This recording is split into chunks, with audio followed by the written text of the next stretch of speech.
तत्र तो इदं तच्छिरा एषि अर्वाग्भ्यश्चमस ऊर्ध्वबुध्न इति वाक्यशेषात् चमस विशेष प्रतिपत्तिर्भवति। पूर्व पक्षी कहता है यद्यपि अर्वाग्बिल ऊर्ध्वबुध्न आप यथा कथा जिस किसी प्रकार से यत्र तत्र आप लोग घटा भी सकेंगे, लेकिन वह नियामक शब्द वहां पर आ गया इदम तच्छिरा, ऐसा आरंभ हुआ मंत्र। इसलिए वह ऊर्ध्वबुध्न अर्वाक बिल को हम सिर में ही लेते, दूसरे में नहीं ले सकते। उस प्रकार यहां अजा को तेजो अन्न में लेने को कोई नियामक शब्द नहीं है। और वहां पर यह वहां जैसा इदम तच्छिरा था वैसे यहां कोई शब्दावली नहीं, इसीलिए हम प्रधान भी ले सकते, किसी को भी ले सकते। ये बात तो हम भी मानते हैं, यत्र तत्र लगा सकता हूं। जैसे ऊर्ध्वबुध्न को लगाया आपने, वैसे कहीं भी इसको लगा सकता। आपने भी कहा था पूर्व में, है ना, सर्वत्र यथा कथंचित अर्वाग्ब्लत्वादि कल्परोपपत्ते है भाषिता, सर्वत्र हम ले सकते हैं। लेकिन वहां नियामक था इदम तच्छिरा। इन वैसे यहां पर भी अजत्व जो शब्द है वो तो कहीं भी घट सकता है, प्रधान में नहीं होगा। ये बात आप जो कह रहे हो मानने को तैयार है, लेकिन ये भी नहीं आप कह सकते तेजोवन में ही होगा, है ना। जब हमारे अर्थ में नहीं घटेगा, प्रधान में रूढ़ नहीं हो सकता हो, तो तुम्हारे तेजोवन में भी रूढ़ नहीं हो सकता है। ये पूर्व पक्ष कहना चाहता है इदम तच्छिरा तत्र, तो इसलिए सिद्धांत व्यावर्तन करने पूर्व पक्ष कह रहा है। किंतु आपका कहना तो सही है, लेकिन जो है इदम दक्षिण इत्यादि वहां पर शब्द था, इसलिए एषि अर्वाग बिलस चमस ऊर्ध्वबुध्नः इति वाक्यशेषात् चमस विशेष प्रतिपत्ति भवति। वह वाक्यशेष कौन है? इदम दक्षिणा, उसके बल पर चमस विशेष जो सिर है वो अर्थ प्रतिपत्ति अनिश्चय हो गया। यह पुनः केय मजा प्रतिपत्तिर्व्या, यहाँ वर्तमान वाक्य में अजा शब्द बौद्धिक कौन सा है, यह बात निर्णायक कोई वाक्य शेष नहीं है। पूर्व पक्ष अपने हिसाब से बोल दिया। सिद्धांत का ब्रूमहा, यहां भी है प्रमाण हमारे पास। ज्योतिरुपक्रमात् तथा ही अधीयत एके, छांदोग्य उपनिषद में देखिए, ये क्या मने छांदोग्य, छंदोग शाखायाम ज्योतिरुपक्रमा, ज्योतिष उपक्रम करके जो है वहां पर तेज अपर अन्न की सृष्टि जो कहा गया है वही यहां पर घटेगा, क्योंकि उसी तेज अपर अन्न में ही लोहित शुक्ल कृष्ण का व्यवहार हुआ है। ज्योतिरुपक्रमा, तेज जिसके उपक्रम आरंभ में है, तत्तेजो सृजता, है ना, ये उपक्रम तेज है उपक्रम में आरंभ में जिसका। ऐसे जो तेज जल और अन्न रूपा प्रकृति का ही यहाँ पर अजा शब्द से अनुवाद मानना चाहिए। प्रधान के यहाँ पर किसी प्रकार से अनुवाद नहीं हो रहा है, क्योंकि तथा ही अधीयते, वैसी एक हमने छंदोग में अध्ययन किया हुआ है, पाठ हुआ है। अधीयते मैंने कहते हैं पाठ है, तो शब्द अवधारण अर्थ तक मान लो। एव यहां जो तो है वो एव अर्थ, तेजा बनना नहीं, एव अर्थ लेना है। परमेश्वराद उत्पन्ना ज्योति प्रमुखा तेज बन लक्षणा चतुर्विधस्य भूतग्रामस्य प्रकृति भूता ये मजा प्रतिपत्तव्या। परमेश्वर से उत्पन्न ज्योति है प्रमुख में, जिनका तेज प्रमुख है, तेज जल एवं अनुरूप है, ऐसा जो उनसे लक्षित लक्षणा चतुर्विध से भूतग्राम से प्रकृति, चतुर्विध भूतग्राम का प्रकृति है वो तेजाप और अन्न। चतुर्विध जो आपके भूतग्राम कौन है? अंडज, स्वेदज, उद्भिज और जरायुज। ये चार प्रकार के हैं ना। एक तो अंडज हो गया और जरायुज हो गया, उद्भिज है और स्वेदज। अंडज हो गया, बहुत सारे पशु पक्षी अंडज होते हैं, और स्वेदज हो गया जब कीटाणु वगैरह बहुत सारे हैं पसीना से होने वाले। और पसीना कोई आदमी की पसीना से मतलब नहीं है, पेड़ की पसीना निकलता है, अनेकों चीजों की पसीना, पहाड़ की पसीना निकलती है, वही शिलाजित बनता है, तो अनेकों चीजें हैं। तो उनमें जो होते हैं कीटाणु वगैरह वो सारी चीजें आ जाते हैं आपका स्वेदज में। और उद्भिज हो गए पेड़ आदि जो जमीन को फोड़ करके निकल रहा है बाहर, वो जो अंकुर आदि होते हुए निकलते हैं, उद्भिज हो गया। और आप लोग अपना स्वयं जानते ही हैं, स्वयं क्या है, जरायुज है। चार ही प्रकार का है। उस चतुर्विध भूतग्राम से प्रकृति भूता, चतुर्विध भूतग्राम का प्रकृति भूता वस्तु है ये। कौन? तेज बन लक्षणा, तेज बन रूपा, वही यम अजा प्रतिपत्तव्या, उस प्रकृति को ही यहां पर कहा हुआ अजा शब्द से ग्रहण करना चाहिए। तू शब्द अवधारणार्थ भूतत्रय लक्षण एव यम अजा विज्ञेया इति। तू शब्द एव का अर्थ में जोड़ना, भूतत्रयात्मक का ही यहाँ कथन हुआ है अजा शब्द से, ऐसा अवधारण करने। न गुणत्रय लक्षणा, गुणत्रय लक्षण यहाँ नहीं है। तस्मात क्यों ऐसे कहते हो?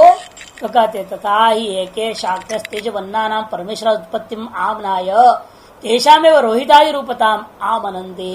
तथा ही एके शाक्य न, वेद के छंदोक शाखा है सामवेद का, वो छंदोक शाखा वाले लोग तेज वन्ना नाम परमेश्वर उत्पत्ति आमनाय, तेज अप और अन, इन तीनों को जो है परमेश्वर से उत्पत्ति का कथन करके तेषामेव उन्हीं को रोहित, शुक्ल और कृष्ण नाम से भी कथन किया। आमनंदे यद अग्नि रोहितम रूपम तेजस तद रूपम, यद शुक्लम तद अपाम, यद कृष्णम तद अन्नसीति। 641 तान्यव यह तेज बन्नानि प्रतिविज्ञायन्ते, उन्हीं को यहाँ पर, उन्हीं जो तेजबन है वह यहाँ पर अर्थात श्वेता श्वतर में उसी का ही प्रतिविज्ञा हुआ है, समझो। रोहितादि शब्द सामान्यात्, रोहितादि शब्द की सादृश्यता होने से, वैदिक रोहितादि शब्दों के लिए वैदिक ही हमें दूसरे शाखा में जब सादृश्यता मिल गया, हम लौकिक अर्थ लेने की अपेक्षा नहीं रखते हैं।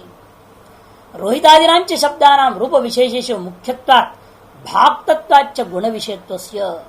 यद्यपि रोहितादि शब्द क्या है, रूप विशेष में मुख्य है, लेकिन उनको जो है ना आप गुण विषय का रूपेण गौण प्रयोग भी कर सकते हैं। गुण विषय में गौण रूप से प्रयोग हो सकता है। रूप विशेष में उनका मुख्य अर्थ है, गौणार्थ कहाँ जाएगा? ये तेजो बन्नादि में चला जाएगा।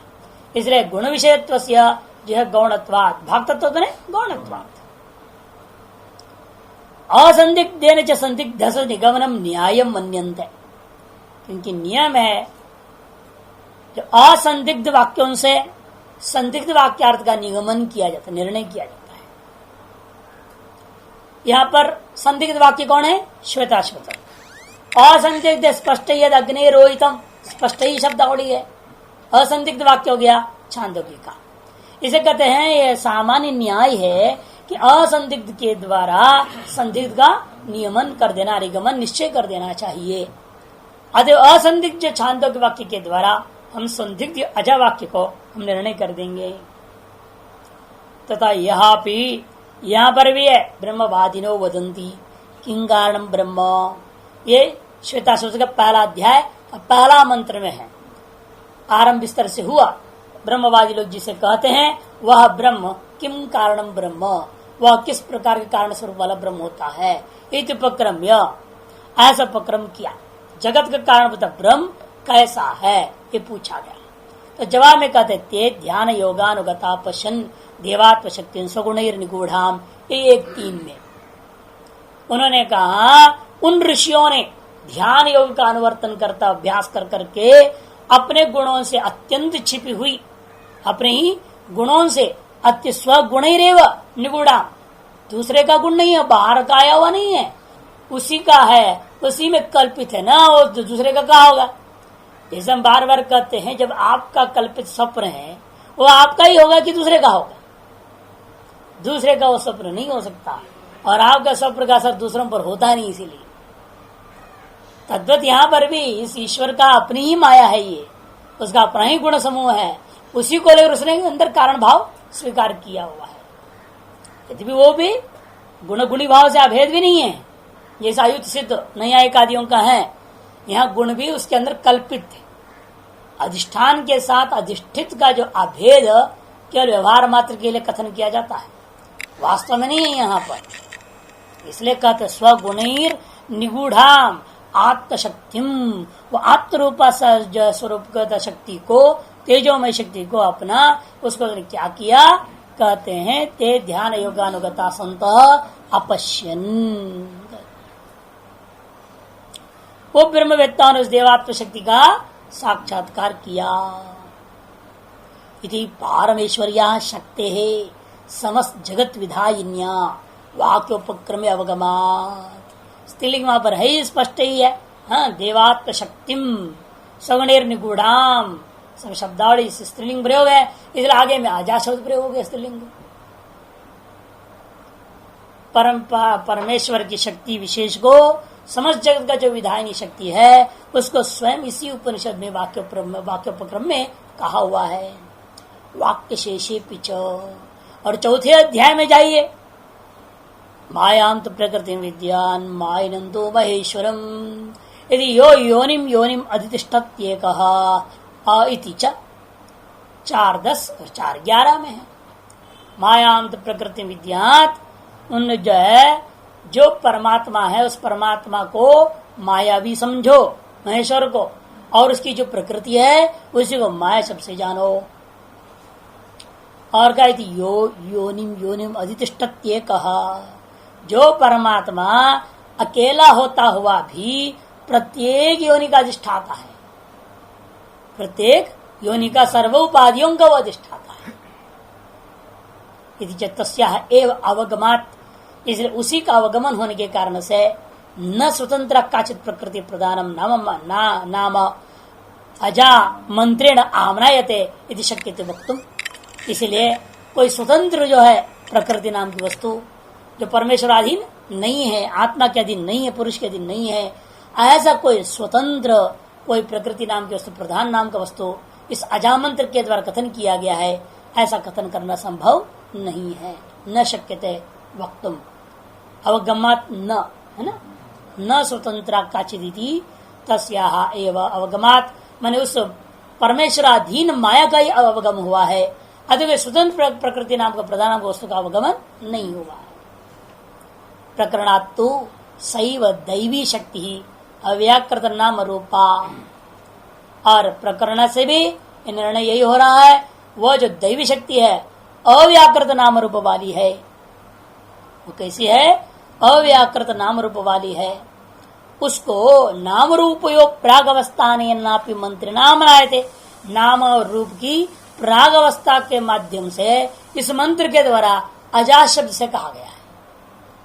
इत्युच्यते तस्याश्च स्विकार विषय त्रिरूपेण त्रिरूप्य मुक्तम, और उस स्व विषय विकार भूता जो जगत है उसकी त्रैरूप्यता को लेकर के उस अजा को भी 3 रूपा लगा दिया गया। तस्याः त्रैरूप्यम उक्तम कस्मात् कारणात् स्विकार विषय भूतेन त्रैरूप्येण, स्विकार भूता जो विषय हैं उनकी त्रैरूप्यता के आधार पर कारण में भी त्रैरूप्यता का हमने कथन हुआ है। श्रुति ने कहा कथम पुनस्तेजवन्नात्मना त्रैरूप्येण त्रिरूपाजा प्रतिपत्तुम शक्यते। कहते हैं तेजवन्नात्मक त्रैरूप्यता के द्वारा ये त्रिरूपाजा का बोध कैसे हो सकता है? क्यों रूढ़ी को लेकर यहां शंका है। ये पूर्व पक्षी अजा शब्द कदर रूढ़ी है किसमें? बकरी में, और आप उसको घटा रहे हो ये त्रिरूपतादि का आधार पर आपके अपनी माया में। ये तो ठीक नहीं है। रूढ़ी का बांधने का पीछे को प्रमाण दो, या रूढ़ी कैसे की सादृश्यता दो। बकरी 3 रंग वाली होती है,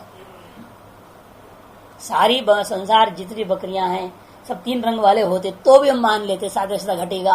तो 1 रंग वाले तो बकरी मिलते हैं, चित कबरा भी मिलेगा, अनेक रंग वाले भी मिलते हैं।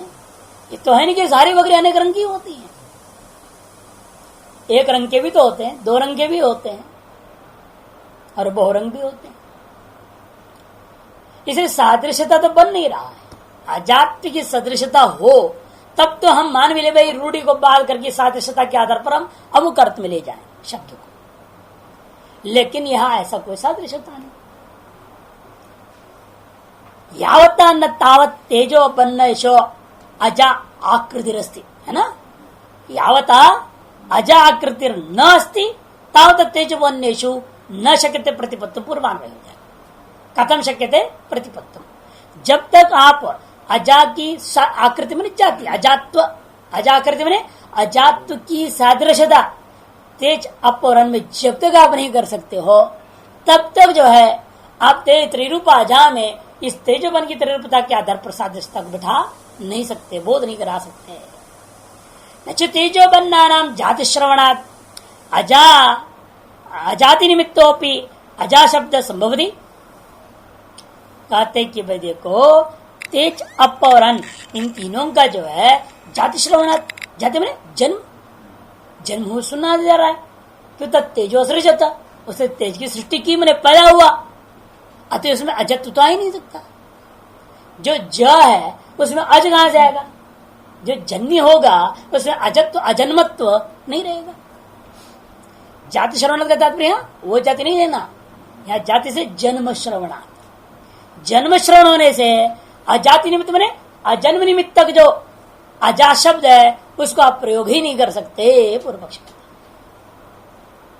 क्योंकि अजा शब्द क्या है, न जायते थी अजा, अजन्मत्व को लेकर के अजा शब्द की प्रवृत्ति हुई है। और यहाँ जो जन्य है सबके सब है तेज अपन्न, अतः जन्य में अजन्मा निमित्त तक अजा शब्द का प्रयोग नहीं हो सकता। अत उत्तरम पठती, इस पर जवाब कहते हैं कल्पनोपदेशाच मध्वादिवद विरोध, कल्पनोपदेशाच मध्वादिवद विरोध। श्रुति में तो उपासना के लिए ऐसे कई बार कहा गया समझाने के लिए। अमधु में मधुत्व की कल्पना और गाय में जो गाय की कल्पना, ऐसे बहुत सारे श्रुतियों में देखने को मिलता है। सूर्य को मधु कह दिया, अरे सूर्य कहाँ का मधु होगा, चाटोगे उसको, मरी जाएगा, जो जाएगा वहां भस्म हो जाएगा ना, वो मधु कह दिया उसको। हाँ, आदित्यो वही मधु, वाग वही धेनु, ये सब है ना, बृहस्पति इत्यादि में गुणम वर्णन किया। वाग वही बृहति तस्यापति, वाणी का बृहत होता है। अब इतनी लंबी चौड़ी किसका जबान दे दिया जाए तो बोल ही नहीं पाएगा, बृहत हो जाए वाक। वहां तात्पर्य ये है ना कि वो उस साइज से मतलब नहीं है। गाय कह दिया, गाय मेरे भाग दो हम शब्द आया, वाणी रूपी गाय से वेद रूपी वाणी, वो गाय है, उससे आपने दोहन कर लो, सकल फल की प्राप्ति, वर्णन नहीं हुआ। तो ये सारी चीजें जो हैं जिस प्रकार के प्रयोग हुआ, उसी और तेजपन में भी अजात का प्रयोग करने में कोई दोष नहीं। कल्पना उपदेशात, तेज जल और अनुरूपा प्रकृति में सादृश्य जो सूचित करने के लिए कल्पना से हम बकरी का सादृश्यता देंगे। यहां पर हम न जायती अजार्थ भी नहीं लेना, अजत्व बकरित्व बरकरात्व, अजा शब्द को संस्कृत में बरकरा भी कहते हैं। अब हिंदी र को ऊपर का निकाल दे, बकरा कह दिया, बरकरा है, बरकरा को बकरा हो गया, ऊपर का रेफ मात्र निकाल दिया केवल। रेफो को गता पतंजलि महाराज ने भी कहा था, है कि नहीं? तो इसलिए कहते हैं कि देखो इसी प्रकार से जो है यहां पर भी समझना है, ये जो है अजात तो बकरी का सादृश्यता है मध्वादिवत। अबकरी में बकृत्व की सादृश्यता, जैसे अमधु में मधुत्व का सादृश्यता आदित्य में देखा गया, अधेन में धेनुत्व का सादृश्यता वाक्य में देखा गया, इस तरह अबकरा में बकरा की सादृश्यता देखते हुए तेजबन में कह दिया। कोई दिक्कत नहीं, ऐसा प्रयोग करना है। इसे दृष्टांत देते मध्वादिवत, जैसे मधु भिन्न आदित्य में मधुत्व का उपदेश है, उसी प्रकार से अजारूपी बकरी से भिन्न प्रकृति में अजात का उपदेश हो गया। इसलिए अविरोध, विरोध नहीं है। है वह हमारे यहाँ तेजबन में प्रयोग करने में अजा शब्द का प्रयोग करने पर कोई विरोध नहीं है। कहना के प्रदान करने में तो कई विरोध हमने दिखा दिया है। नायम अजा आकृति निमित्तो अजा शब्द आ गया ना, न जायते थी अजत्तम, जन्म को लेकर के अजन्मत्व को लेकर के यहाँ तन निमित्त अजा शब्द समझना ही नहीं। नाप यौगिक कहा, यौगिक भी नहीं। किंतर रही यह अजा शब्द जाति निमित्त भी नहीं है और यौगिक भी नहीं है। किंतरी कल्पनोपदेशोयम, किंतु काल्पनिक उपदेश। काल्पनिक उपदेश कैसे होगा? अजारूप क्लिप्ति रूपक क्लिप्ति ही तेजोबन लक्षणायाश्च चराचर योनिरुपदिश्यत है। अजा का रूपक दिया गया, बकरी का रूपक दे करके, बकरा बकरी इनका रूपक दे करके तेजोबन रूपा चराचर समस्त जगत का कारण वस्तु है। चराचर समस्त जगत का जो कारण रूपा वस्तु है, चराचर योनि है, कैसा है वो तेजोबन लक्षण आया इति उपदिश्यते। तेजोबन लक्षण वाला चराचर समस्त जगत का कारण होता है, ऐसा अजा का रूपक की सिद्धि से कथन किया गया। क्या रूपक है पहले समझाइए थोड़ा। यथाई लोके यदृच्छया काचित अजा लोहित शुक्ल कृष्ण वर्णा स्यात्।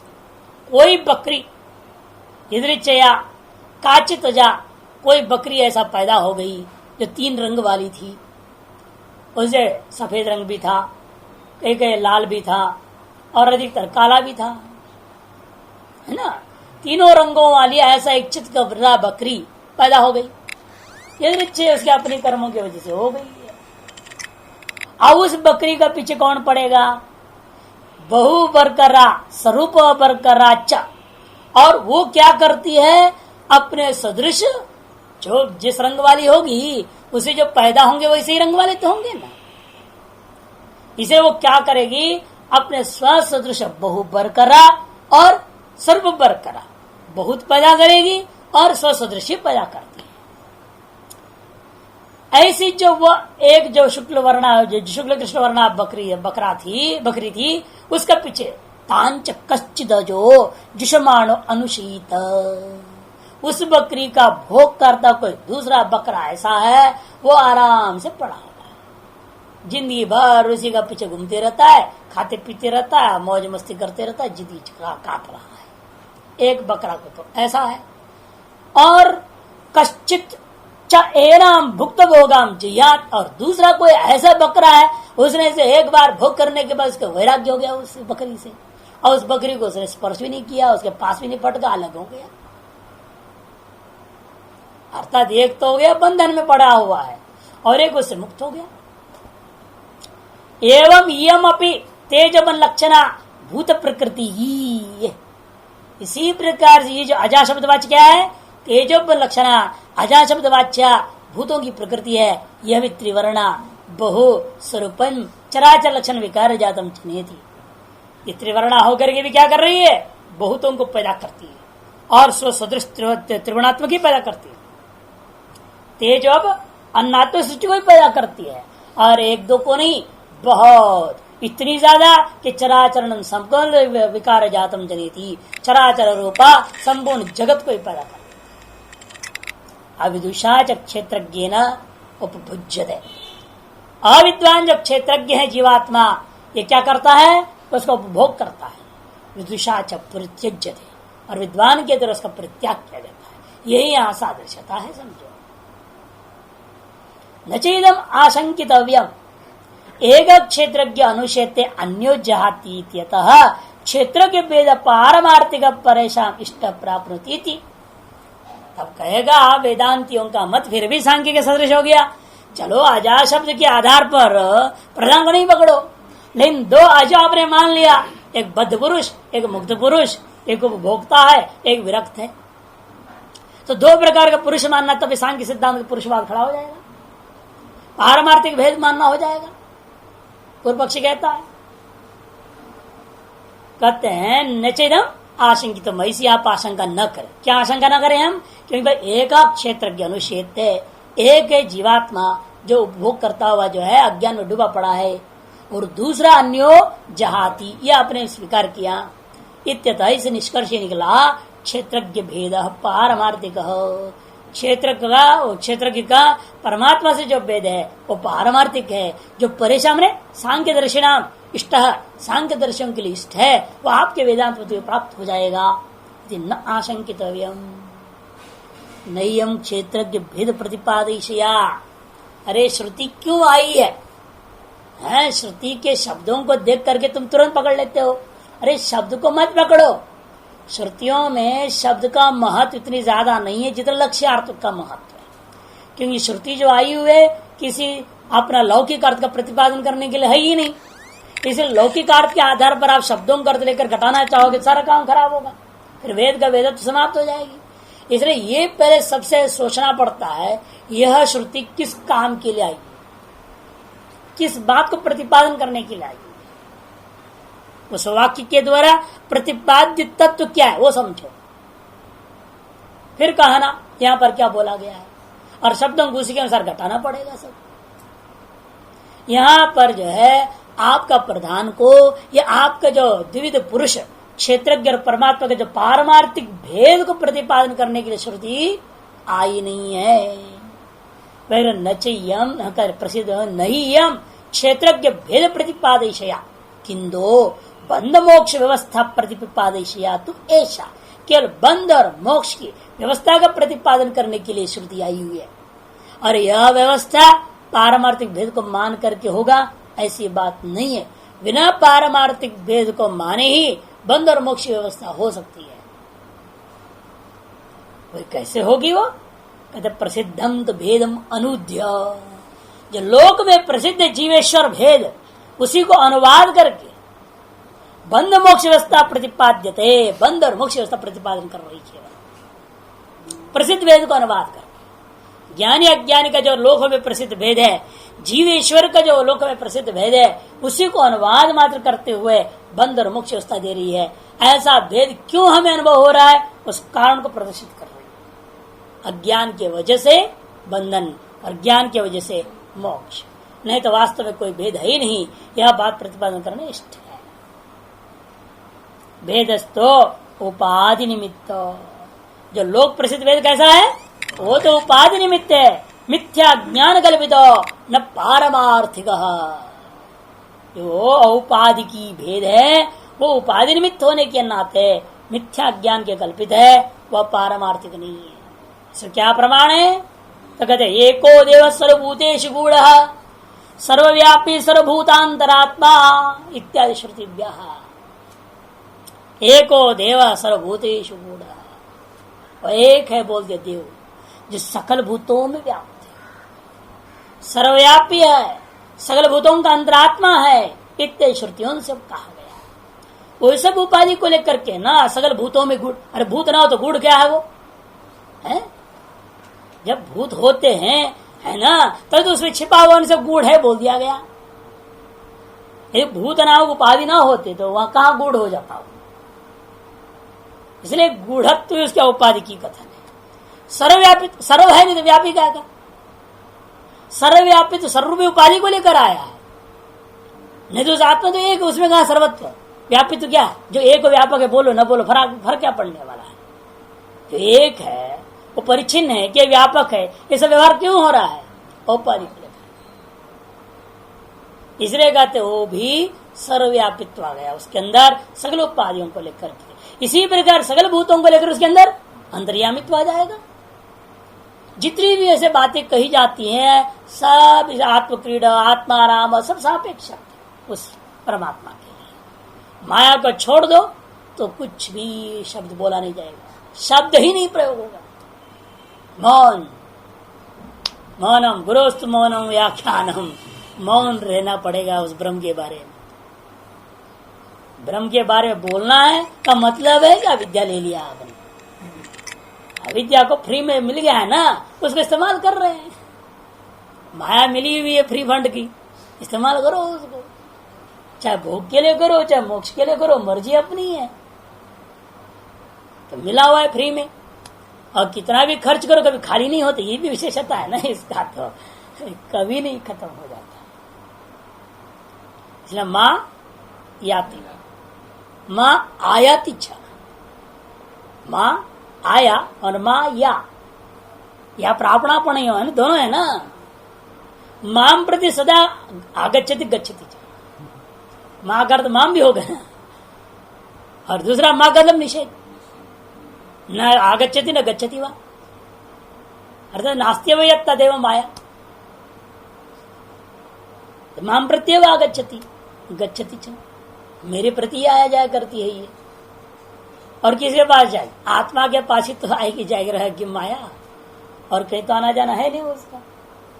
इसलिए कहते हैं कि भाई देखो कि ये जो माया है उसी कारण से सारी चीज भेद को माना गया, नहीं तो वास्तव में भेद तो है ही नहीं।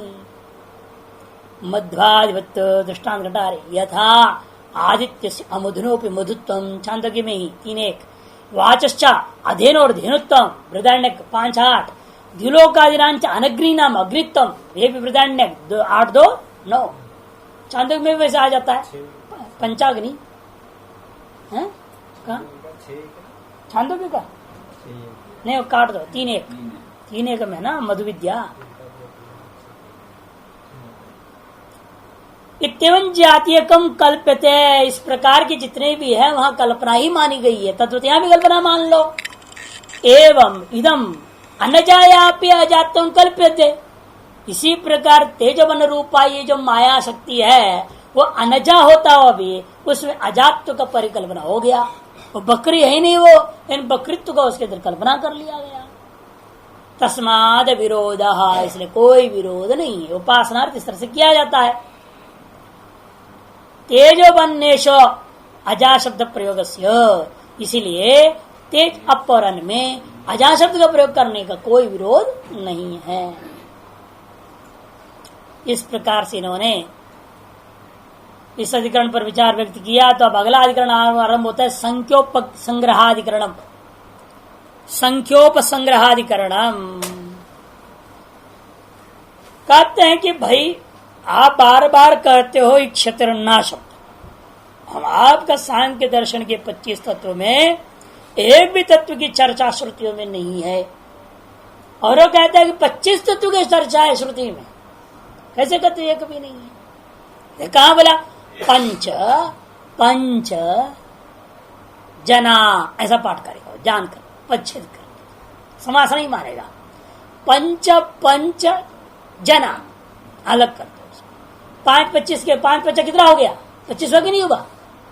देखो हमारे 25 तत्व का नाम ले रहे हैं। संसार 25 तत्वों से बनाए बोल रहा है, अतः हमारे सांख्य दर्शन के पूरे 25 तत्व यहाँ सर्टिफाइड कर दिया है आपके श्रुति ने, इसे मानना चाहिए। संख्या का उपसंग्रह होने से या सांख्य के पूरे तत्वों का समर्थन होगा, केवल प्रधान का नहीं। आपके प्रधान का नहीं बोल रहे, हम तो पूरे 25 तत्व का साबित करते रहे। तब सिद्धांति कहता है कि भाई ऐसा नहीं, या संख्या को उपसंग्रह में आप जैसा पंच पच्छेद कर रहे हो, ऐसा नहीं होगा। पंच अलग है पहला वाला, और दूसरा वाला पंच क्या है? जन के साथ समास हो रखा है। पंच जना स्वर प्रक्रिया थोड़ा पढ़ेंगे तो वे भ्रांति नहीं होगी, परिच्छेद नहीं करोगे, विचार आएगा। भाष्यकार सब बताएंगे स्वर के बारे में विधि विधान, कहते हुए सूत्र को लगा करके निर्णय होगा। वहां पर पंचजन शब्द समास हुआ है, सर्वोदात तो नहीं है, बीच में अनुदात आ गया है, इसलिए समास माननी पड़ेगी वहां पर वैदिक पाठ के अनुसार। इसलिए न संख्या को उपसंग्रहादपि यस्मिन् पंच पंच जना आकाशश्च प्रतिष्ठितः, इस श्रुति के आधार पर यहाँ संख्या को उपसंग्रह हुआ, संख्यावाचक पदों से 25 संख्या का ग्रहण करने पर हमारा 25 तत्व का बोध हो गया। ऐसा आप ऐसा न कहें। क्यों? नाना भावाद अतिरेकाच्छा, दो हेतु, क्योंकि नाना भाव है वहां पर, प्रधान श्रुति प्रतिपादित नहीं है, क्योंकि नाना भाव मैंने नानात्व का भाव कथन हुआ है वहां पर, और अतिरेकाच्छा आत्मा और आकाश को अतिरिक्त कहा है ना वहां पर। पंच पंच जना आकाशश्च यस्मिन, यस्मिन से क्या हो गया? आत्मा, यस्मिन ब्रह्मणी आत्मनि प्रसिद्ध, आत्मा अलग हो गया, आकाश कही आकाशश्च से 2, अरे 25 27 आइटम हो गए ना। कहा है तुम्हारा 25 बराबर? यहाँ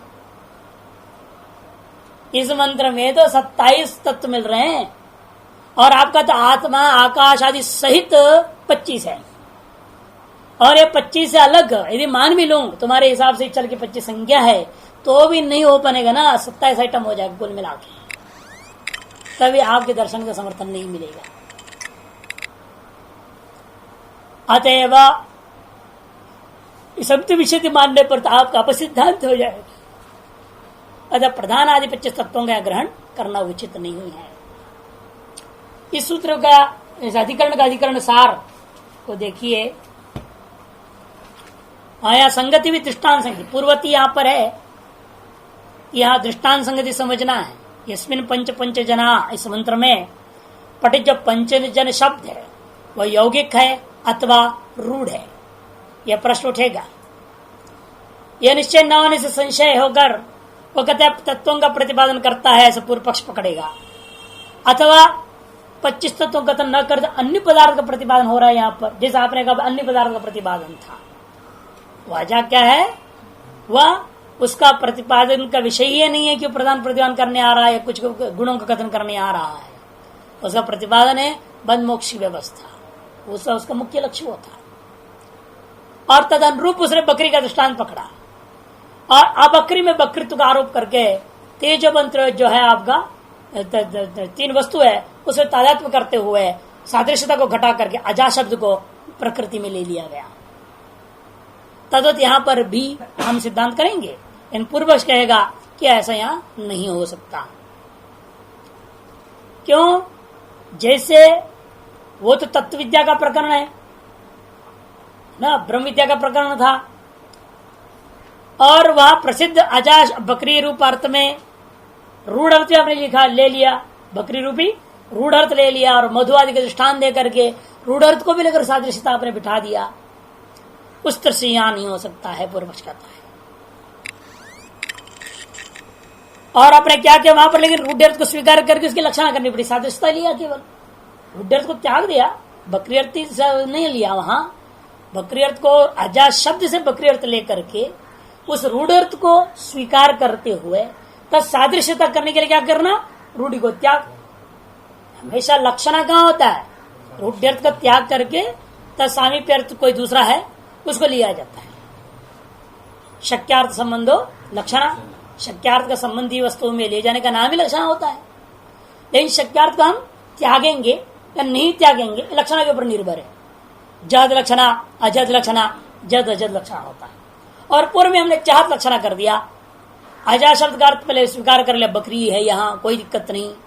लेकिन उस बकरी शब्द का अर्थ की सादृश्यता को ले जब आ रहे थे हम लक्षणा से, तब जहत स्वार्थ लक्षणा और ये अजय शब्द का अर्थ कर दिया प्रकृति। वे कीदृश प्रकृति? जो चराचर का कारणीभूता तेज वर्णात्मिका प्रकृति, ऐसा लेगा वह लक्षण के कारण से। लेकिन रूढ़ अर्थ को पहले स्वीकार, शक्यार्थ को जानना पड़ेगा ना। कोई भी लक्षणा करे, जैसे गंगा घोषा लक्षणा करनी है, गंगा अर्थ का अर्थ का रूढ़ अर्थ स्वीकार करोगे नहीं प्रथम बुद्धिया। आप प्रथम बुद्धि से मानोगे गंगा का अर्थ क्या है? प्रवाह। फिर अर्थवाद हुआ, प्रवाह में घोष कैसे रहेगा, झोंपड़ी कैसे टिकेगा? तब आपने कहा तत्संबंधी जो प्रवाह संबंधी कौन होगा? तट। उस तट में आपने लक्षणा कर दी, वहां जहस्वार्ता है ना। अब क्या है? अब प्रवाह रूपी अर्थ को त्यागना पड़ेगा, त्यागे बिना तट रूपी अर्थ नहीं ले सकते, ये नहीं। इसलिए जहस्वार्थ लक्षण हमने माना उसको। और कहीं अजत्व काक्य रक्षताम इत्यादि में अजस्वार्थ लक्षण करना पड़ता है, क्योंकि वहां काक्य रक्षताम का अर्थ क्या है? कौवान से दही बचाओ, ये अर्थ नहीं करना हमें। दधि उपघातक, कौवा शब्द का अर्थ कौवा नहीं, दधि उपघातकत्व। जो दधि का उपघातक है उनसे रक्षा करो, ये अर्थ हुआ। लेकिन ऐसा अर्थ लेने में क्या हुआ? हमें रूढ़ अर्थ को त्याग भी नहीं किया हमने, और कवार्थ भी है कि दधि उपघातकत्व के अंतर्गत यथा कौवा तथा मार्जर आदि भी है। इसलिए हमने कौवा को त्याग करके मार्जर से बचाओ, ये भी अर्थ नहीं निकालूंगा।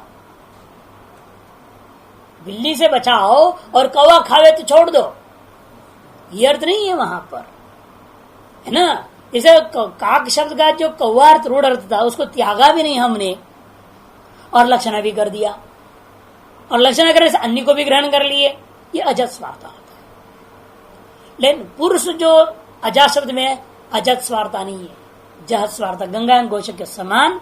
वहां भी पहले शक्यार्थ को स्वीकार करके उसको सारा अर्थ घटा दिया। बकरा, एक बकरा भोग करता है दूसरा नहीं करता, सारा बात बता करके उसी सादृश्यता के आधार पर तदर्थ संबंधी के रूपेण तद लक्षित वस्तु होकर के हम तेजवन्नात्मिका प्रकृति में ले जाते हैं।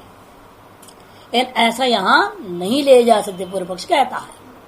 इसलिए पंच पंच जना इस मंत्र में पंचजन शब्द से मनुष्यों में तात्पर्य होता है। पंचजन, पंचभूतों से बना हुआ जन, पंचजन माने ज्यादातर लिया जाता है 4 प्रकार का वर्ण और एक पंचम, अतः पंचजन। ऐसे भी मनुष्यों में इसको रूढ़ कर दिया जा सकता है।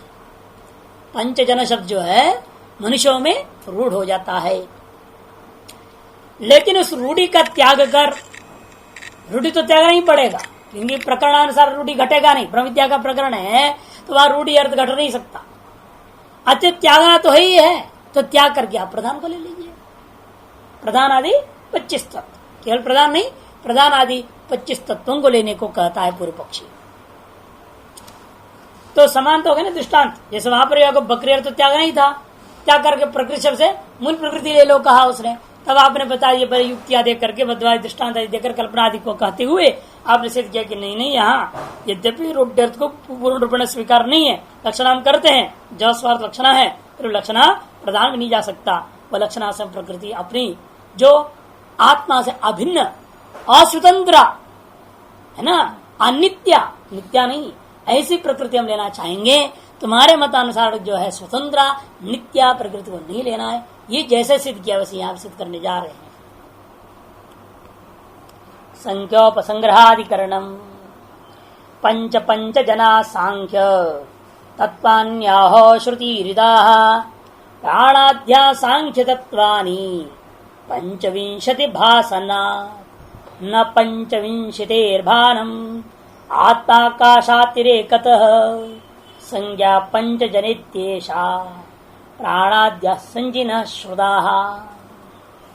पंच पंच जना, ये जो मंत्र में सांख्य तत्वानि अहो श्रुति ईरिता प्राणाद्या, सांख्य कथित 25 तत्वों को लेना है, यह स्वयं श्रुति के द्वारा प्रतिपादित प्राणादि तत्वों को लेना है। पूर्व पक्ष कहेगा सांख्य तत्वानि, सांख्य तत्वों को लो, क्यों? पंचविंशति वासनात्। अरे पंचविंशति तो संख्या की सादृश्यता है। सिद्धांत कहते न पंचविंशतिर्वानम। अरे इस वाक्य 25 तत्व कहाँ है? संख्या तो 25 है, लेकिन तत्व कितने हैं इस वाक्य में? 27 है, क्योंकि आकाश और आत्मा दो और है। आत्मा और आकाश अतिरिक्त में भिन्नता कथन हुआ है। संज्ञा पंच जना इति एषा, इसलिए पंचजन शब्द एक संज्ञा में रूढ़ है।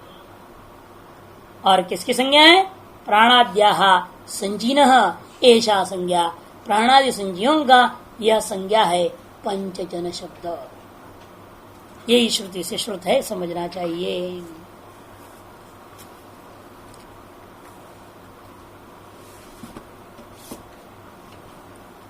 एवं परिहृतेपि अजामंत्रे, यद्यपि रूढ़ी को बाध कर श्रुति तात्पर्यार्थ में ले जाने में पूर्व कथन हो गया, लक्षणा के द्वारा ग्रहण करना। यहाँ भी वही है, रूढ़ी को बाध के स्वार्थ लक्षणा से लक्षणा करना ही है। सदृश तो हुआ ना, दृष्टांत संग तीसरे कह रहे हैं, उसी को स्पष्ट करने एक और दृष्टांत दृढ़ करने के लिए तदत यहाँ पर है, दृढ़ ही कर रहे हैं और कुछ तो है नहीं, अतएव दृष्टांत संगति समझना है। एवं परिहृत्य अपि अजामंत्रे पुनरअन्यस्मात् मंत्रा सांख्य प्रत्युत्तिष्ठता है। इस प्रकार से प्रधान जो है श्रुति सम्मत नहीं है, यह बात उसकी शंका का परिहार हमने कर दिया। एवं परिहृत्य का तात्पर्य क्या है? उसके प्रधान श्रुति सम्मत है, यह पूर्व पक्ष कह रहा था, उसको हमने परिहार कर दिया है, अशब्द तो सिद्ध कर दिया है। कहा? अजामंत्र को लेकर के। पुनरपि अन्यस्मात् मंत्र सांख्य प्रत्युत्तिष्ठत है। क्या करे, वो कोई दूसरा मंत्र को पकड़ लिया और उसके आधार पर दोबारा सांख्य मत वाला खड़ा हो गया। कौन सा मंत्र लिया? वो बृहदारण्य को लिया। यस्मिन् पंच पंच जना आकाशश्च प्रतिष्ठिता तमेव मन्ये आत्मानं विद्वान ब्रह्मामृतोऽमृतम्।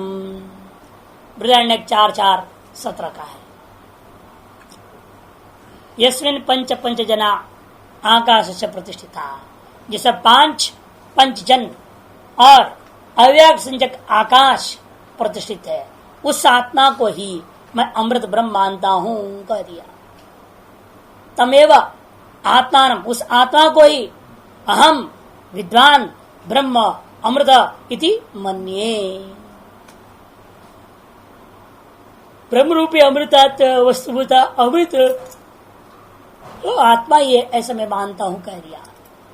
यह आकाश शब्द से अव्याकृत लेना है, माया को लेना, जिसमें यह प्राणादि पंच मुख्य तत्व जो पंच जन्म नाम से सुप्रसिद्ध है और वह अव्याकृत आकाश रूपा माया जिसमें प्रतिष्ठित है, उस आत्मा को ही ब्रह्म रूपा अमृतमयी अमृत वस्तु मैं मानता हूं।